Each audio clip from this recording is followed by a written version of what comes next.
From its peak of over 2.1 million concurrent players, Palworld has seen a dramatic 87% decrease in its player count in only 20 days, making it one of the most dramatic fall-offs the Steam charts have ever seen. And in today's video, I'll go over why that is and what my thoughts are on the future of Palworld. It's just a Pokemon ripoff. It apparently lost 2/3 of that player base in the last couple of days. What's going on with it and what the developers over at Pocket Pair are going to do? Is it dead?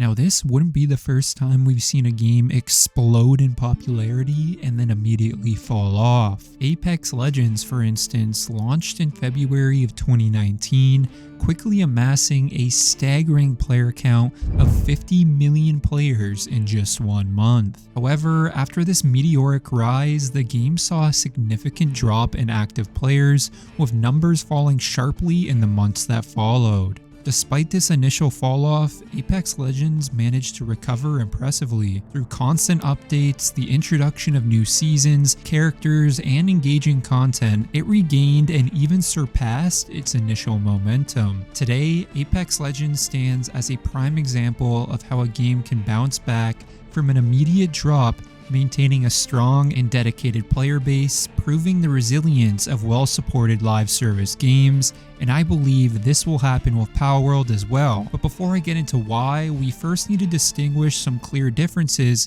between Palworld and Apex Legends. Although Apex Legends was able to recover, Palworld is going to take a bit more effort due to the lack of support the company initially had when this game first blew up in popularity. While Apex Legends emerged from a seasoned studio with established resources known as EA or the developer company Respawn, Palworld's story is distinctly different. It's the brainchild of Pocket Pair, a small indie developer based in Kyoto, Japan.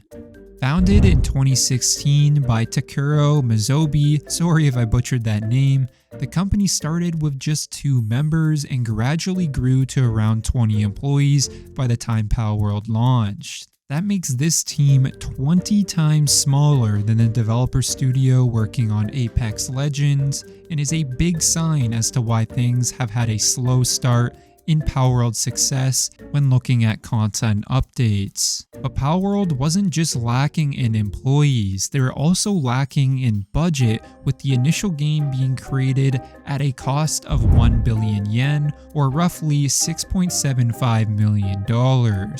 In comparison, a game like Apex Legends costs anywhere from $50 to $100 million to develop. The head creator of Palworld himself has described the development process as a miracle, relying heavily on the contributions of talented but inexperienced individuals. Despite the passion, financial limitations were unavoidable. Unlike larger studios, Pocket Pair lacked the financial muscle to throw substantial resources behind marketing or post-launch content creation. Palworld's success relied heavily on its viral hype and organic player growth, leaving the studio unprepared for the explosive influx of players. This lack of financial support and employee backing is definitely one of the largest factors as to why we're seeing such a sharp decline in player counts on Palworld. Early access games often come with their share of bugs and glitches, but Palworld's journey has been notably rough. From server crashes that kicked players mid-game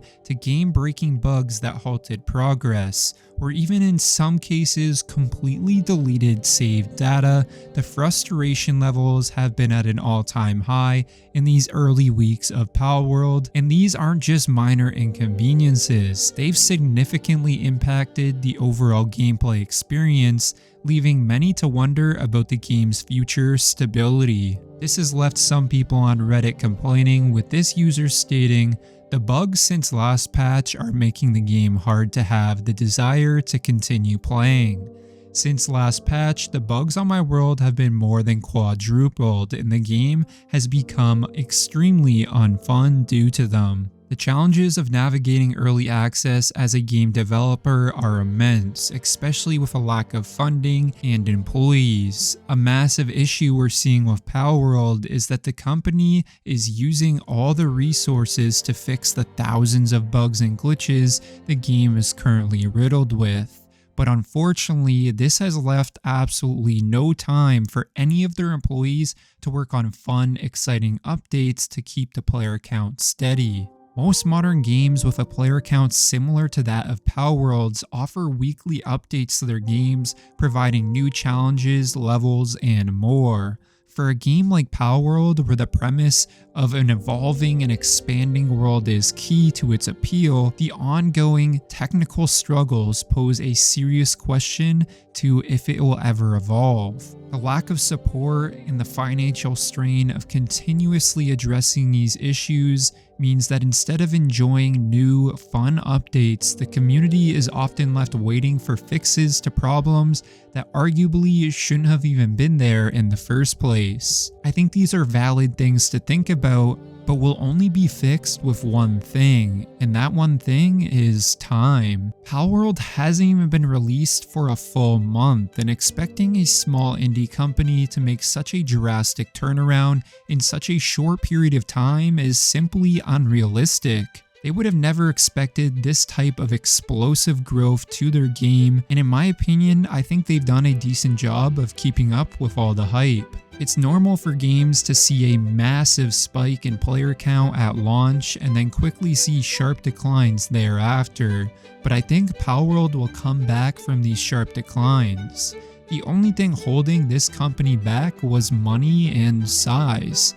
So far, Palworld has sold over 13 million copies, so I believe money is no longer an issue, and I'm sure they are rapidly hiring at Pocket Pair as I record this video. With these two factors eliminated, I don't think this game is going to die out.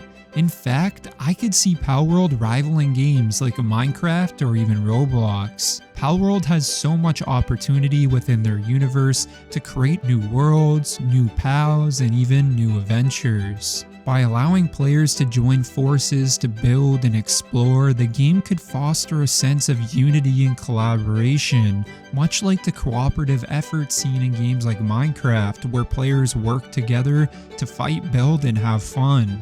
Additionally, embracing the game creation platform model you've seen in Roblox, or even more recently in Fortnite, where players can not only manipulate the game world but also design their own games within it, could potentially increase Palworld's replayability and appeal. This would empower players to craft their own experiences, ranging from simulations to racing games to anything you can think of, creating a continuously evolving game universe. I could keep going on the different features Palworld could add to their game to continue seeing success, as the sky really is a limit.